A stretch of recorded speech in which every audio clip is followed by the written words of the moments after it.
Welcome to Saturdays with Sir Rolland, your weekly training guild on how to slay the dragons of vice with the weapons of virtue.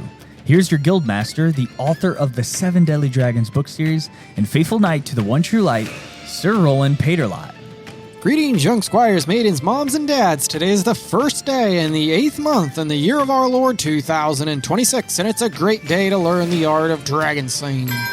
That sound, young squires, means it's a feast day, and today we celebrate the feast of St. Alphonsus Liguori. St. Alphonsus was the founder of the Redemptorist religious order, whose mission is to preach to the poor and the most spiritually abandoned. St. Alphonsus was brilliant in mind, but preached a simple message.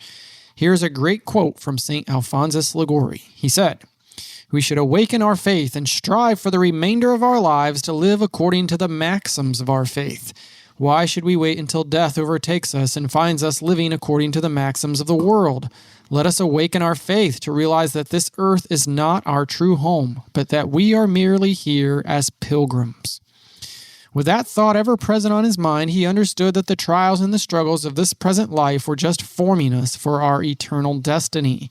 He said, "Contradictions, sickness, scruples, spiritual aridity, and all the inner and outward torments are the chisel with which God carves his statues for paradise."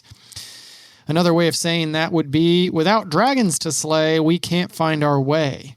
All of us must learn to pick up our own crosses and see them as our path to heaven, as St. Alphonsus did.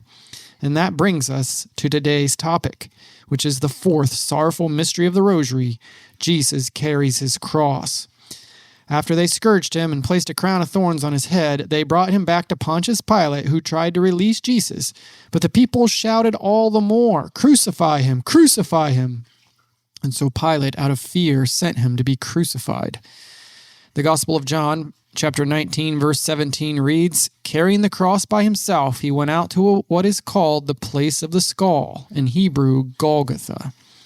The Synoptic Gospels speak about Simon of Cyrene, who was forced to help Jesus carry his cross.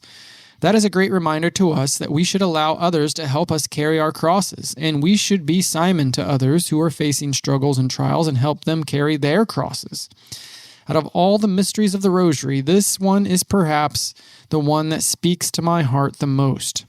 When I was running races, I used to wear the number 4, as carrying the cross is the 4th sorrowful mystery, and I always wore a simple wooden cross around my neck through all of those miles of running.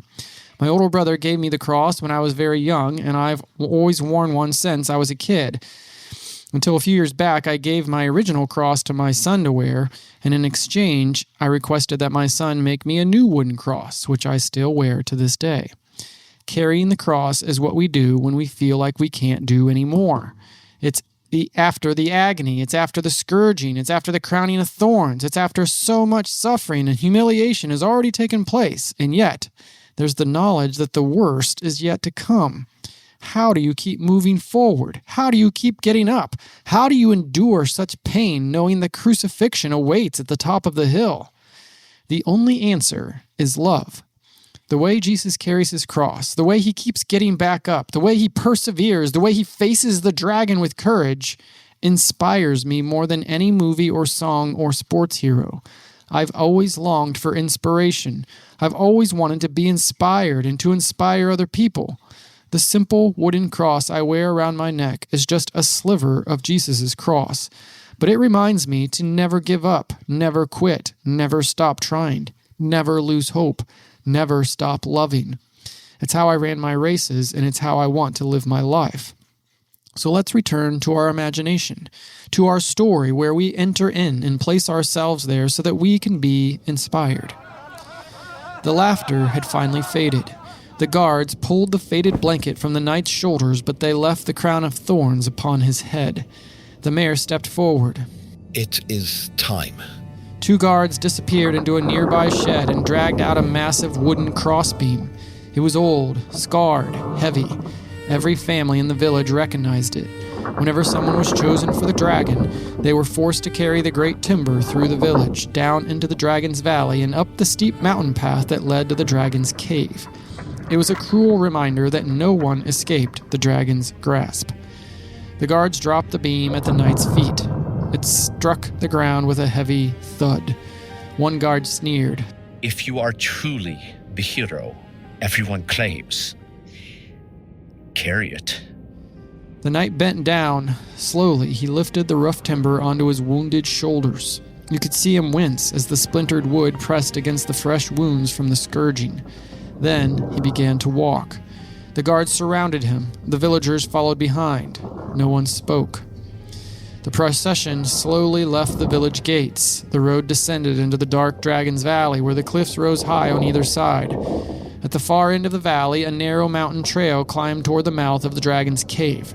Each step carried the knight farther from the people he had come to save, and closer to the dragon. After only a short distance, his knees buckled. The great beam crashed onto the rocky path. A gasp swept through the crowd. One guard laughed. So much for your hero. The knight slowly pushed himself back to his feet. Just then, the crowd quietly parted. An older woman stepped onto the road. She wore a simple blue cloak, dusty from travel. You had never seen her before. Tears filled her eyes, yet there was no panic, no anger, only love. The knight looked into her eyes. For a long moment, neither of them spoke. She gently reached up and brushed the dirt from his cheek. The knight smiled. Take courage, mother. This road ends where the king's victory begins. She nodded through her tears. Then without another word, she stepped aside. The knight lifted the beam once more, step after painful step. He continued toward the mountain. You wanted to help. Every part of you wanted to run forward, but you were afraid. What if the guards arrested you too? What if the dragon became angry? Then you remembered something the knight had taught you during your journey. Courage isn't the absence of fear. Courage is doing what is right, even when you are afraid. Before you could talk yourself out of it, your feet were already running. Please, you whispered, let me help. A guard grabbed your arm. Get back! Before he could pull you away, the mayor raised his hand. Let the boy help. If the beam reaches the cave, it matters a little who carries it. The guard reluctantly released you. You slipped beneath one end of the timber. It was heavier than you imagined. For a moment, you wondered if you had made a terrible mistake. The knight looked down at you. Despite the pain, he smiled. Thank you. The weight didn't disappear. The road was still steep. The dragon still waited. But somehow the burden became lighter because you carried it together. And for the first time, you began to understand. The knight had not only come to carry your burden, he was teaching you how to carry one another's. And that is all the time we have in our story today. Next week, we will finish the Sorrowful Mysteries with the crucifixion, when the knight encounters the dragon face to face. Your challenge this week is to be Simon to someone else. Everybody has trials and burdens they carry. When you become like Simon of Cyrene and help other people carry their crosses, then you get to meet Jesus, and you find more strength to carry your own crosses. And until next week, I'll leave under the protection of St. Michael the Great Archangel, St. Joseph the Terror of Dragons, and Mary, Queen of the Angels, Our Lady of Grace, and the woman whose seed crushed the head of the dragon. Hey everybody, Sir Topher here. 2 years ago, I had the opportunity to be part of my church's Stations of the Cross performance, and I really felt called to play Simon of Cyrene, the man who was pulled from the crowd to help Jesus carry his cross. That experience was really impactful for me, that we have the ability to relieve someone's suffering. And I love Roland's challenge this week, be like Simon. And maybe that means doing one of your siblings' chores without being asked. Maybe it's calling or visiting someone who's lonely or going through a hard time. Or if your mom, dad, or spouse gets home exhausted after a long day, do something to lighten their load and bring a little joy to their day. Sometimes the smallest acts of love help carry the heaviest crosses.